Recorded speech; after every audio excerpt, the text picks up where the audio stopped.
Benoît Saint-Denis ne pourra pas combattre pendant au moins 45 jours après sa défaite contre Dustin Poirier à l'UFC 299. La plupart des fans de MMA n'ont pas connaissance de ce que je vais t'expliquer. Et pourtant, ce sont des informations cruciales à comprendre pour connaître les dessous de ce sport passionnant. En tant que médecin officiel de l'UFC Paris et de la Fédération française de MMA, je vais vous expliquer pourquoi un combattant ne peut pas combattre immédiatement après un KO et ce que cela entraîne chez ce combattant au-delà même de l'aspect sportif. Si ce n'est pas encore fait, abonne-toi à la chaîne et partage cette vidéo si elle t'a été utile. Le KO, c'est un traumatisme de la tête et du cou qui entraîne une dysfonction du cerveau. Suite au passage de l'onde de choc, il existe des perturbations électriques et chimiques qui entraînent un tas de symptômes possibles. Il faut savoir que 9 fois sur 10, la commotion cérébrale n'entraîne pas de perte de connaissance.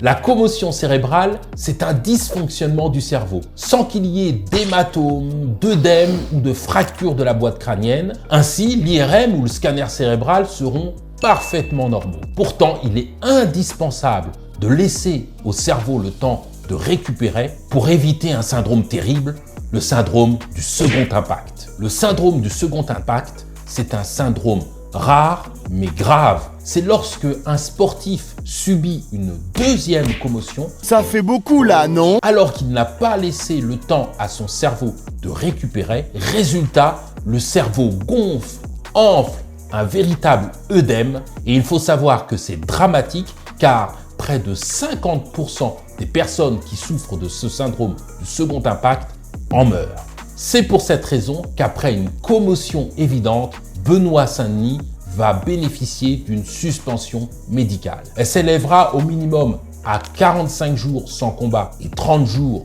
sans contact. Et il est possible, en fonction de l'évaluation des médecins sur place, que cette suspension s'élève à 60 jours sans combat et 45 jours sans contact. De plus, il est possible que les médecins demandent une IRM ou un scanner cérébral, voire l'avis d'un neurologue pour la reprise sportive. Si, comme Benoît Saint-Denis, un jour tu souffres de commotion cérébrale, rappelle-toi qu'il existe 3 règles d'or.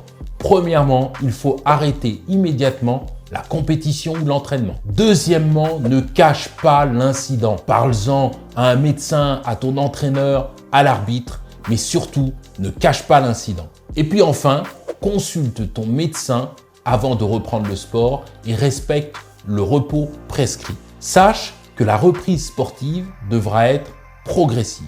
Les signes d'une commotion cérébrale sont extrêmement variés parce qu'elles dépendent de la zone du cerveau atteinte. Il y a la perte de connaissance qui est possible, mais il peut y avoir d'autres signes comme des maux de tête, des nausées, des vomissements, l'envie de dormir, le fait d'avoir des troubles de l'équilibre, des troubles de la vision, des bourdonnements d'oreilles et tout un cortège de signes possibles. En cas de suspicion, le mieux, c'est de consulter ton médecin pour porter le bon diagnostic. C'est absolument indispensable et sache que la reprise de l'entraînement devra se faire progressivement et par paliers. Et comme il vaut toujours mieux prévenir que guérir, le mieux pour éviter la commotion, c'est d'éviter les coups.